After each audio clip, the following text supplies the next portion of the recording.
Hello, I'm having dinner.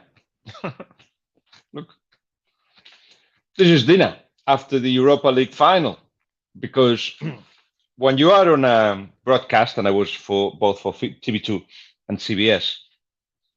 Well, what I do, I tend to eat at lunchtime. I had a actually lunch with Unai Emery's brother and Unai's son, and also a very clever former director of communications of Valencia, Damia Biganya, who is Gdansk. I am in Gdansk. I haven't told you that yet. I haven't even said welcome. Start again.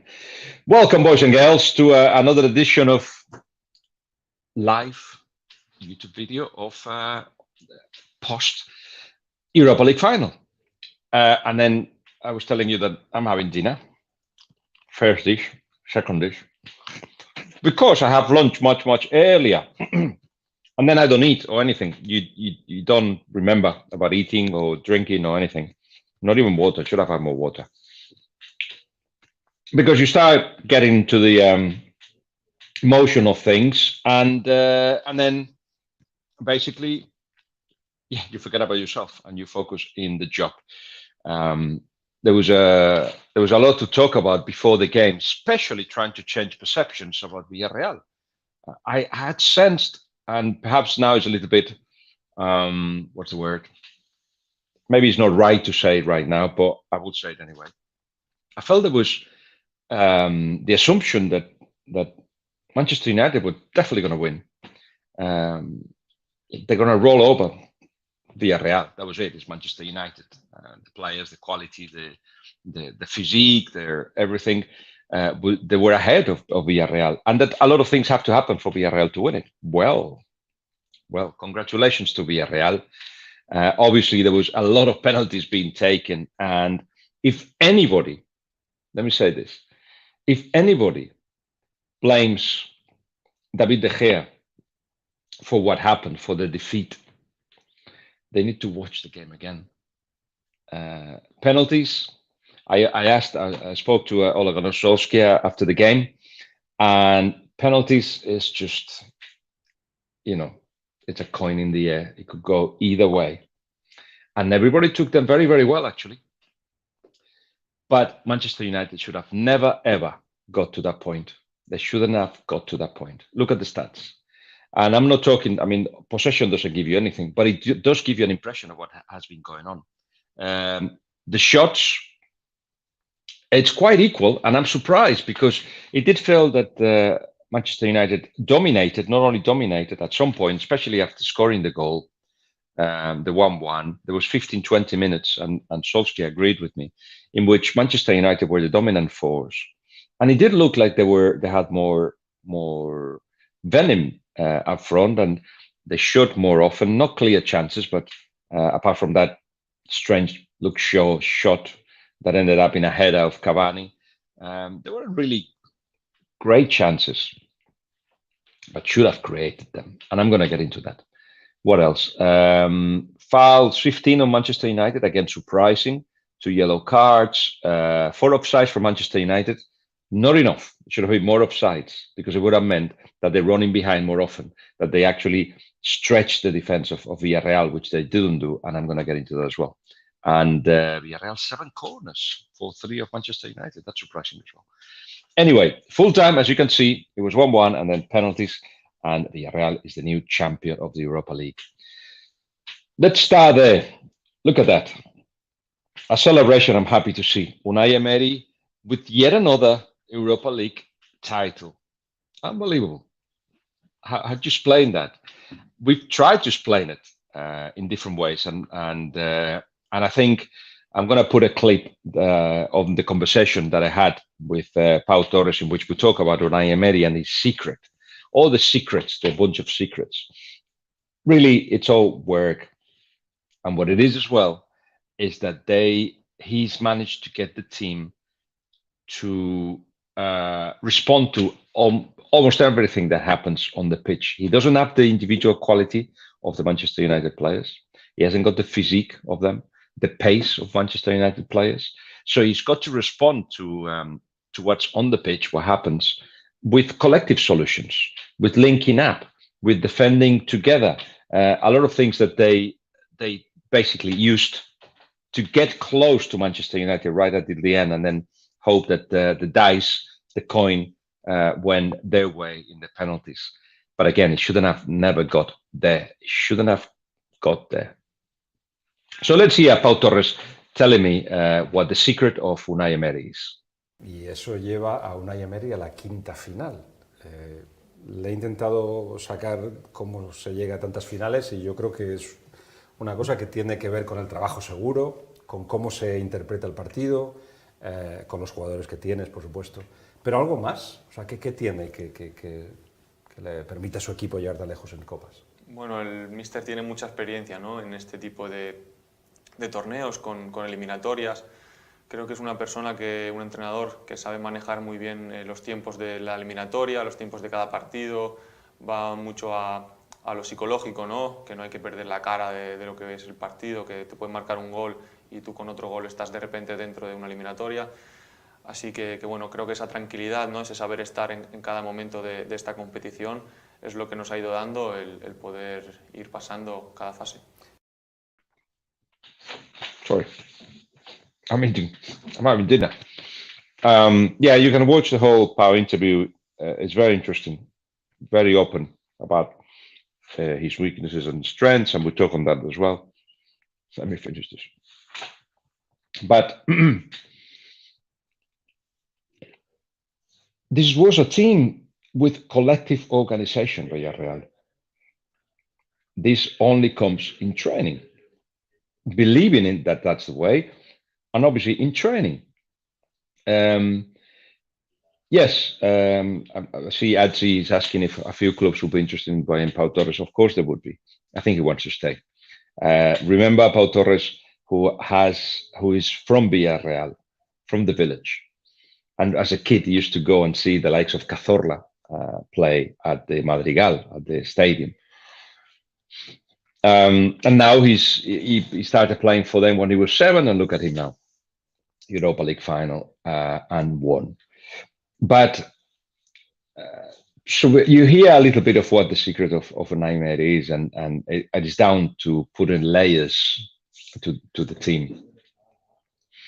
But what was interesting is that at the beginning of the season, the first conversation that he had with the players, the first one, said, okay, what is the target this season? What do you think should be the target this season? And they all said, well, somebody spoke in behalf of everybody else and said, well, you the expert in the Europa League, take us to the final. And when I thought, okay, yeah, that could be a good target, knowing that you want to do that, basically we'll design the season for that as well and rotate the side with that intention. And when he came out of the meeting, he went like, pressure. But there they are, they won it. So what does organization mean? It means that when you have the ball and you are in the last third, there is a bunch of things that happen for to maximize the potential of each player, the main players, the players that can make the difference for you. Or when you are defending, everybody knows what they have to do and how they shuffle across and who's got to go to the one on the ball, those kind of things. And that was absent with Manchester United. There was not enough of that.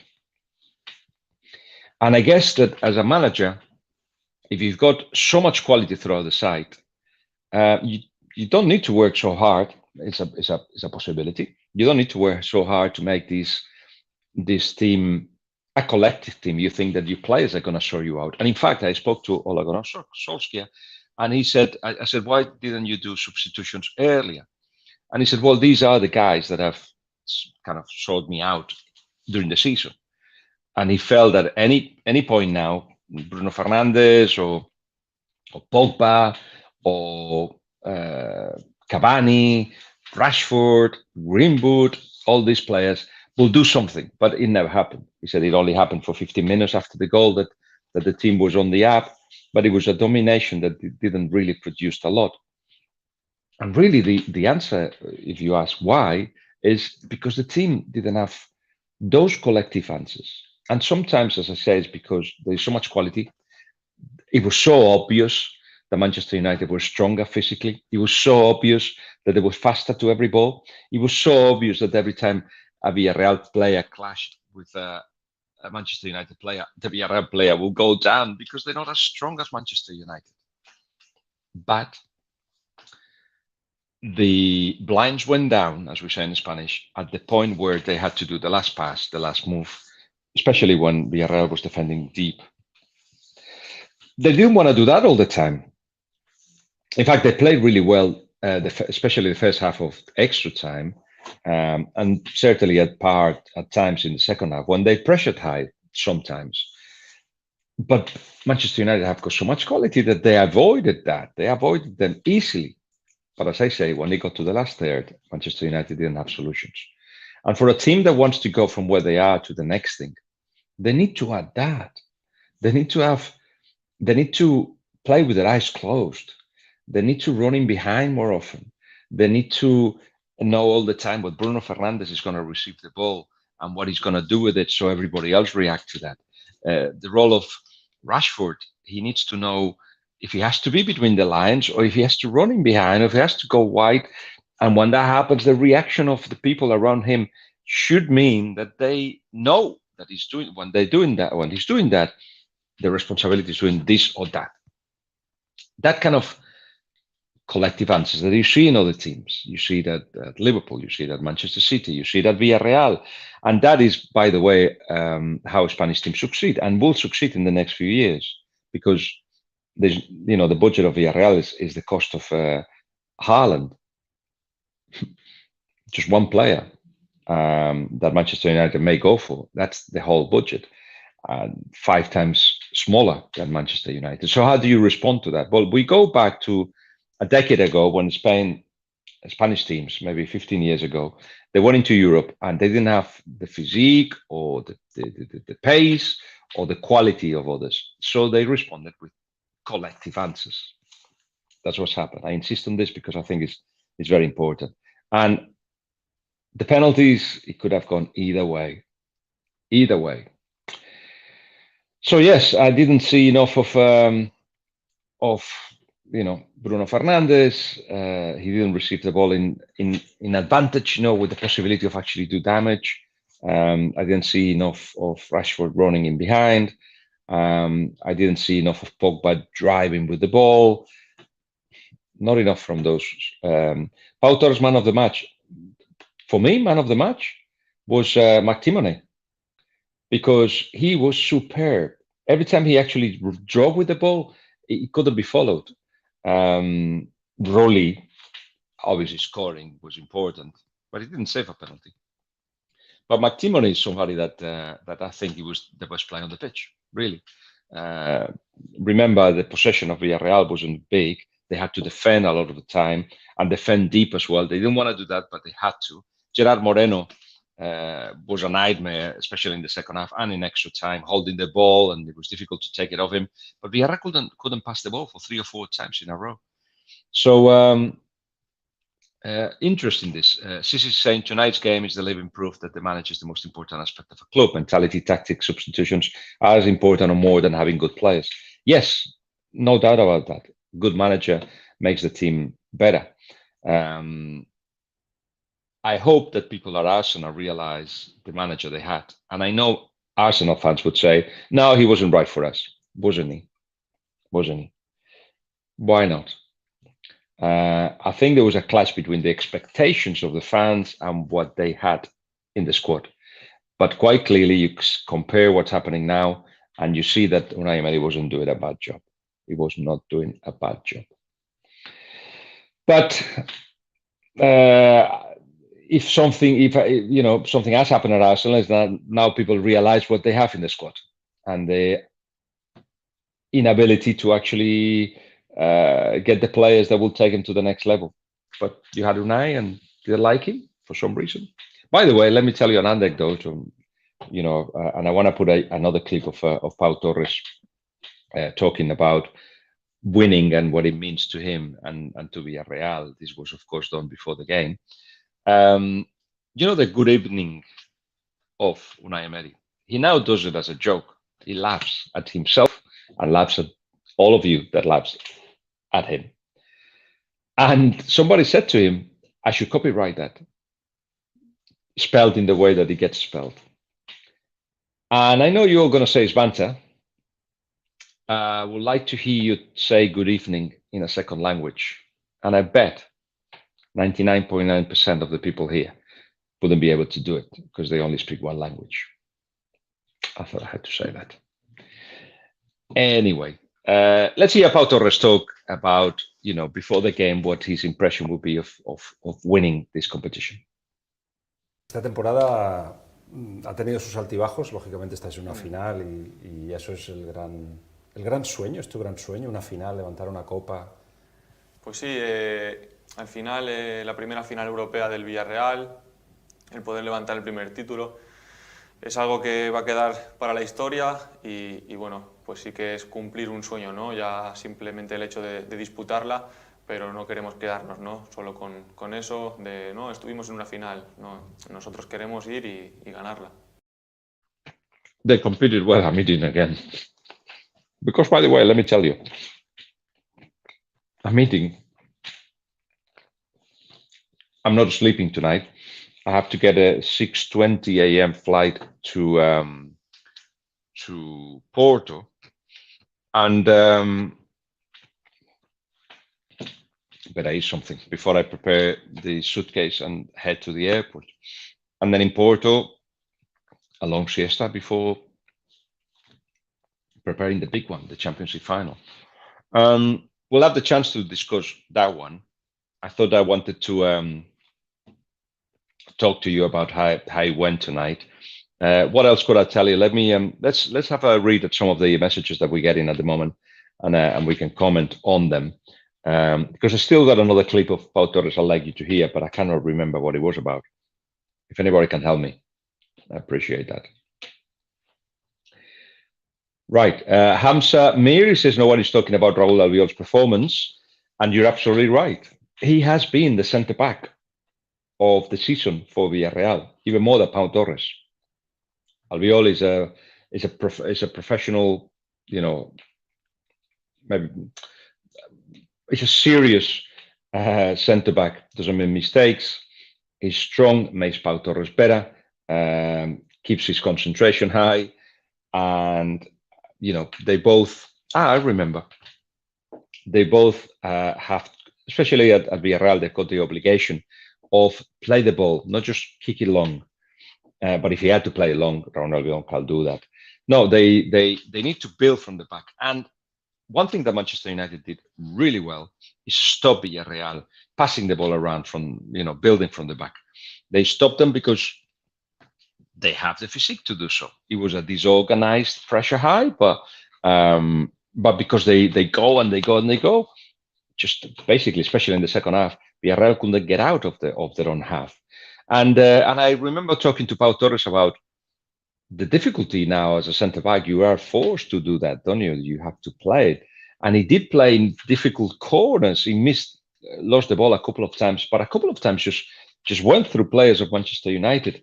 And I wonder how he feels about having to do that as a centre back. And this is the clip when he talks about it.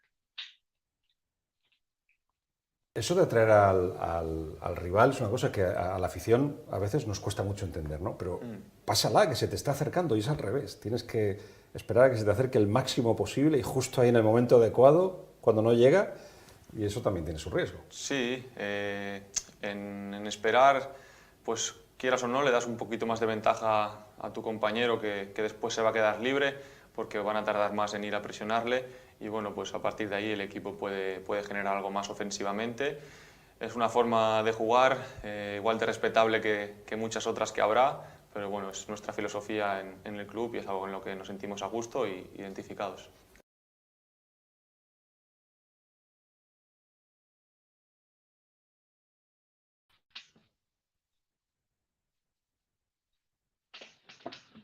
When I pressed the wrong thing, I was still live. I think we're still live. This is, I think I've said most of the things that I wanted to say to you anyway. on this live discussion before I prepare my suitcase and before I let the people that are behind the scenes go to bed, because it's very late where they are. So Aria, thank you very much for tonight. Ellie as well, who has been looking after the social media too. And remember, the Pure Football podcast has got new episodes. Have a go and check at it. Good night to everyone. And thank you very much for following this conversation. We'll talk to you soon, which wasn't a conversation. It was a monologue, wasn't it? Thank you for being here. Have a good night, everyone. Bye-bye.